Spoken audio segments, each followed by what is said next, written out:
आज है 25 सितंबर 2024 दिन बुधवार। Welcome back to clean news UP. चलिए देखते हैं उत्तर प्रदेश की 25 फटाफट बड़ी खबरों को। दशहरा से पहले यूपी की सड़कें होंगी गड्ढामुक्त। सीएम योगी की अफसरों संग बैठक, दिए सख्त निर्देश। आने वाले त्योहारों को देखते हुए उत्तर प्रदेश में सड़कों को गड्ढा मुक्त बनाने के लिए सीएम योगी ने अफसरों को निर्देश दिया है। दशहरा से पहले 10 अक्टूबर तक विशेष अभियान चलाने को कहा।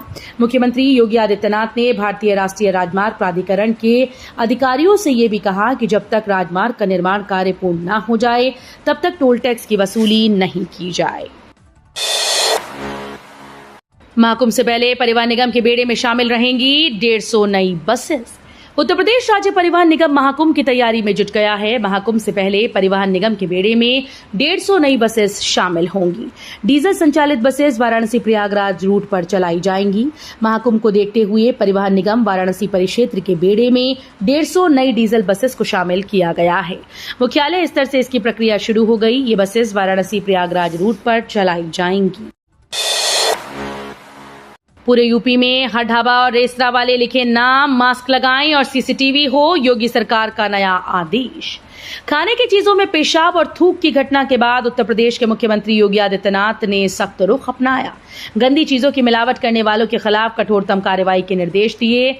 योगी आदित्यनाथ ने कहा कि प्रदेश में हर ढाबा और रेस्तरां पर मालिक और संचालकों के नाम लिखे जाएं, कर्मचारी मास्क लगाएं और सीसीटीवी भी लगाया जाए। अधिकारियों को इसकी निगरानी करने के निर्देश दिए हैं। देश के विभिन्न क्षेत्रों में घटी ऐसी घटनाओं का संज्ञान लेते हुए मंगलवार को एक उच्च स्तरीय बैठक में मुख्यमंत्री ने प्रदेश के सभी होटल, ढाबों, रेस्टोरेंट आदि संबंधित प्रतिष्ठानों की गहन जांच अभियान, सत्यापन आदि के भी निर्देश दिए।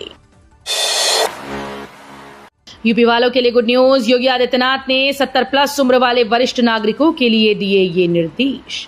उत्तर प्रदेश के मुख्यमंत्री कार्यालय द्वारा दी गई जानकारी के मुताबिक सीएम योगी आदित्यनाथ ने कहा कि प्रधानमंत्री नरेंद्र मोदी की मंशा के अनुरूप 70 साल से अधिक आयु वर्ग के प्रदेशवासियों को आयुष्मान कार्ड का लाभ देने के लिए सरकार प्रतिबद्ध है। उन्होंने अधिकारियों को निर्देश दिए कि इस दिशा में सभी जरूरी कार्य व प्रक्रियाओं को शीघ्र पूरा किया जाए। युवाओं को लेकर सीएम योगी का बड़ा कदम, खाली पड़े 49,500 पदों पर भर्ती का अफसरों को निर्देश। मुख्यमंत्री योगी आदित्यनाथ ने प्रदेश के युवाओं के लिए बड़ा कदम उठाया। सीएम योगी ने सोमवार को विभिन्न भर्ती बोर्ड और आयोगों के अध्यक्षों के साथ बैठक की। मुख्यमंत्री ने निर्देश दिए कि 49,500 रिक्त पड़े पदों पर जल्द भर्ती प्रक्रिया को पारदर्शी व समयबद्ध ढंग से पूरा कराया जाए। अयोध्या में जमीनों के रेट छूने लगे आसमान, 1200% तक डीएम सर्कल रेट बढ़ाने की मांग। श्री राम जन्मभूमि मंदिर निर्माण के बाद अयोध्या में जमीनों की रेट आसमान छूने लगी। इसके बाद ही भूस्वामियों को प्रस्तावित नए डीएम सर्कल रेट से संतोष नहीं है। जिला प्रशासन की ओर से प्रस्तावित नए डीएम सर्कल रेट को लेकर दावे और आपत्तियां मांगी गई।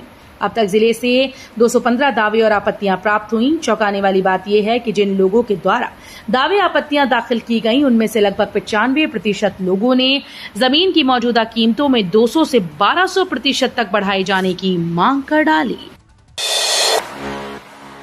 युवाओं के लिए नौकरी पाने का मौका। बरेली कॉलेज में 2542 पदों के लिए बृहस्पतिवार को रोजगार मेले का आयोजन किया जाएगा।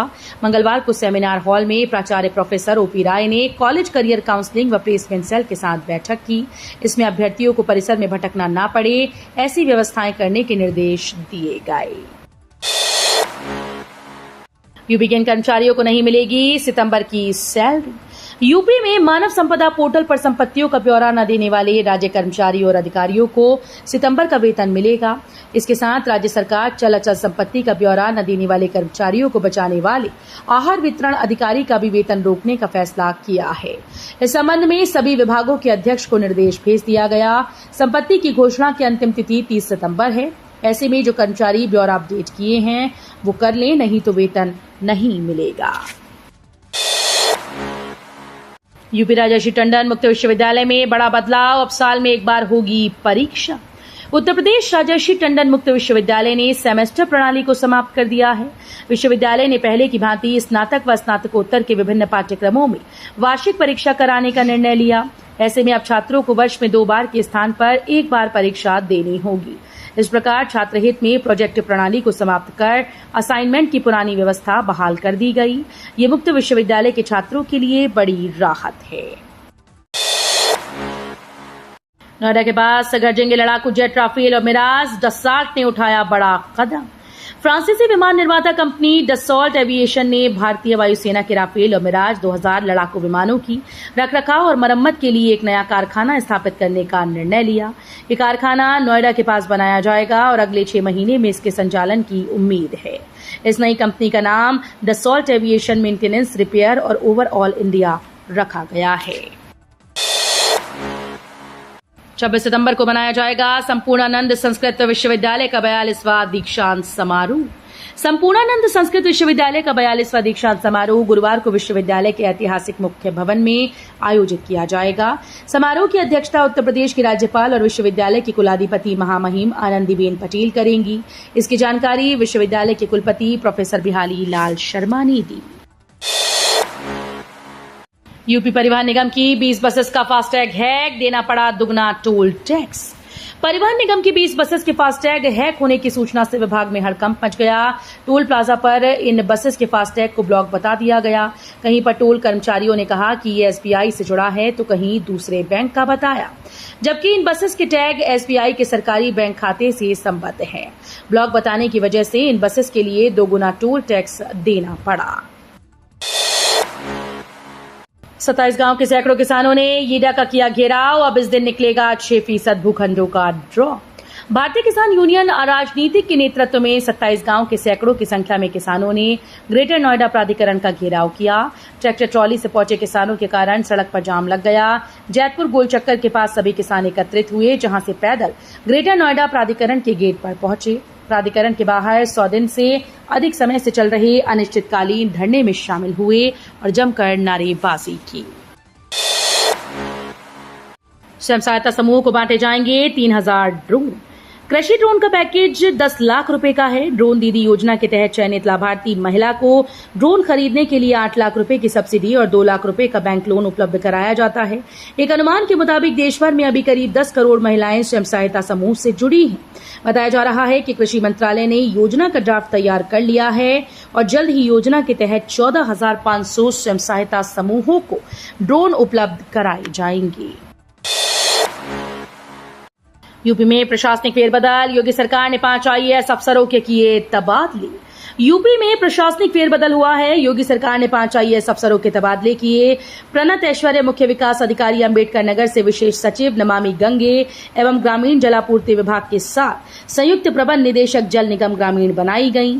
आनंद कुमार शुक्ला अपर निदेशक सूडा से मुख्य विकास अधिकारी अंबेडकर नगर, उमेश प्रताप सिंह विशेष सचिव भूतत्व खनिकर्म विभाग से विशेष सचिव पिछड़ा वर्ग कल्याण विभाग बनाई गई। सेकेंड राउंड में एमबीबीएस और बीडीएस की 2691 सीटें। जारी हुआ यूपी के मेडिकल कॉलेजेस का seat matrix. UP NEET UG second round counselling की प्रक्रिया जारी है। इस बीच कार्यालय महानिदेशक चिकित्सा शिक्षा और प्रशिक्षण उत्तर प्रदेश ने सेकेंड राउंड काउंसलिंग के लिए यूपी के मेडिकल व डेंटल कॉलेजेस में एडमिशन को लेकर उपलब्ध एमबीबीएस व बीडीएस सीट्स का ब्यौरा जारी कर दिया। सेकेंड राउंड के लिए यूपी नीट यूजी काउंसलिंग का सीट मैट्रिक्स पर जाकर चेक किया जा सकता है। पूर्वी यूपी में झमाझम बारिश शुरू, खुशनुमा रहेगा सितंबर का आखिरी सप्ताह। इस बार मानसून की विदाई देरी से होगी। मौसम वैज्ञानिकों का ये पूर्वानुमान सही साबित हो रहा है। मंगलवार को प्रदेश के गोरखपुर, महाराजगंज, कुशीनगर और आजमगढ़ में झमाझम बारिश देखने को मिली। बारिश की वजह से पिछले कुछ दिनों से सता रही उमस भरी गर्मी से लोगों को राहत मिली।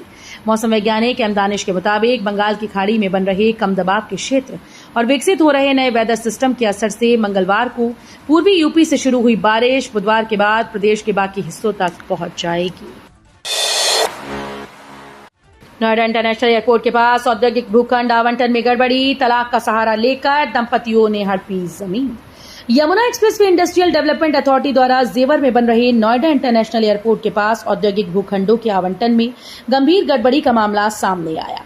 विकास प्राधिकरण द्वारा शुरू की गई इस स्कीम में लोगों ने अजीबोगरीब तरीकों से भूखंड हासिल किया है।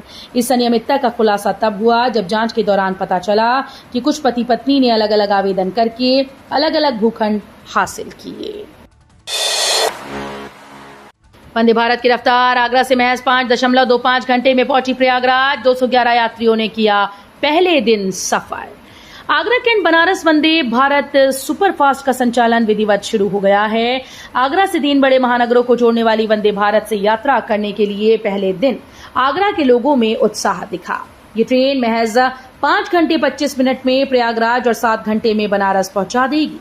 पहले दिन आगरा कैंट से 211 यात्री रवाना हुए। लखनऊ वाराणसी इंटरसिटी एक्सप्रेस सहित अन्य ट्रेन बहाल। लखनऊ प्रतापगढ़ रेल ट्रैक के जंगई स्टेशन पर चल रहे नॉन इंटरलॉकिंग का काम पूरा होने के बाद 3 सितंबर से निरस्त या परिवर्तित मार्ग से चल रही सभी ट्रेन का संचालन बहाल हो गया। इससे दैनिक यात्रियों के साथ वाराणसी व लखनऊ सहित अन्य स्टेशन के यात्रियों की परेशानी दूर हुई। अखिलेश ने लिखा, रिश्ता ये हमजोली सा, चोर के घर में चोरी सा। समाजवादी पार्टी के मुखिया अखिलेश यादव ने मंगलवार दोपहर अपने सोशल मीडिया अकाउंट एक्स पर एक न्यूज़पेपर की कटिंग शेयर की। इसमें जिक्र है कि यूपी की एक पूर्व चर्चित नौकरशाह की उत्तराखंड स्थित आलीशान कोठी से 50 करोड़ की चोरी हो गई। अखिलेश ने इस खबर पर मजे लेते हुए कहा कि रिश्ता ये हमजोली सा, चोर के घर में चोरी सा। अखिलेश यादव की इस पोस्ट पर कमेंट करने वालों की बाढ़ आ गई। अधिकांश यूजर्स ने लिखा है, चोर चोर मौसेरे भाई, यूपी में आजकल यही चल रहा है। भारत ने अमेरिका को किया पीछे, पीएम मोदी ने 5G पर कह दी बड़ी बात, पूरी दुनिया की है नजर। प्रधानमंत्री नरेंद्र मोदी हाल ही में अमेरिका के दौरे पर पहुंचे। यहां उन्होंने भारत की उपलब्धि पर जोर दिया। उन्होंने पीएम मोदी ने भारत की 5G मार्केट के बारे में चर्चा की।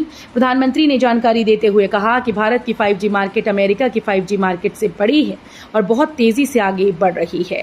खास बात यह है कि भारत ने ये उपलब्धि 2 साल के अंदर हासिल की। बांग्लादेश को नहीं भाया अमित शाह का बयान, जताई आपत्ति। झारखंड की एक रैली में गृह मंत्री अमित शाह के द्वारा दिया गया बयान, बीजेपी सरकार आती है तो हर बांग्लादेशी घुसपैठिए को उल्टा लटका देगी, पर बांग्लादेश ने आपत्ति जताई। वहां की सरकार ने नई दिल्ली से गुजारिश की कि अपने सियासी नेताओं को ऐसे आपत्तिजनक और अस्वीकार्य बयान देने से सावधान करें। पड़ोसी देश के नागरिकों के खिलाफ जिम्मेदार पदों से आए ऐसे बयान मित्र देशों के बीच आपसी सम्मान और समझ को कमजोर करते हैं। आसमान में उड़ने को तैयार एक और एयरलाइन, मंत्रालय ने दी हरी झंडी। देश की एक और एयरलाइन आसमान में उड़ान भरने को तैयार है। इस एयरलाइन का नाम शंख एयर है। दरअसल शंख एयर को देश में परिचालन के लिए नागरिक उड्डयन मंत्रालय से मंजूरी मिल गई। संचालन के लिए दी गई एनओसी 3 साल की अवधि के लिए वैध होगी। मंत्रालय के अनुमोदन पत्र के मुताबिक कंपनी को एफडीआई आदि के प्रासंगिक प्रावधान नियमों के साथ साथ इस संबंध में अन्य लागू नियमों और विनियमों का पालन करने का निर्देश दिया गया। वैकल्पिक ऊर्जा स्रोत से लैस होगा गंजारी स्टेडियम, लगेगा 30 किलोवाट का सोलर पैनल। बीसीसीआई सचिव और उपाध्यक्ष ने किया निरीक्षण। जिले के गंजारी में निर्माणाधीन अंतर्राष्ट्रीय क्रिकेट स्टेडियम अत्याधुनिक सुविधाओं के साथ वैकल्पिक ऊर्जा स्रोतों का भी उपयोग करेगा। स्टेडियम में 30 किलोवाट का सोलर पैनल लगाया जाएगा, जिससे ये सौर ऊर्जा से संचालित होगा। बीसीसीआई सचिव जय शाह और उपाध्यक्ष राजीव शुक्ला ने स्टेडियम के निर्माण कार्य का निरीक्षण किया और कार्यदायी संस्था को आवश्यक निर्देश दिए। तो ये थी आज की 25 फटाफट बड़ी खबरें। अगर आपको न्यूज पसंद आई हो तो वीडियो को लाइक और शेयर जरूर करें। धन्यवाद।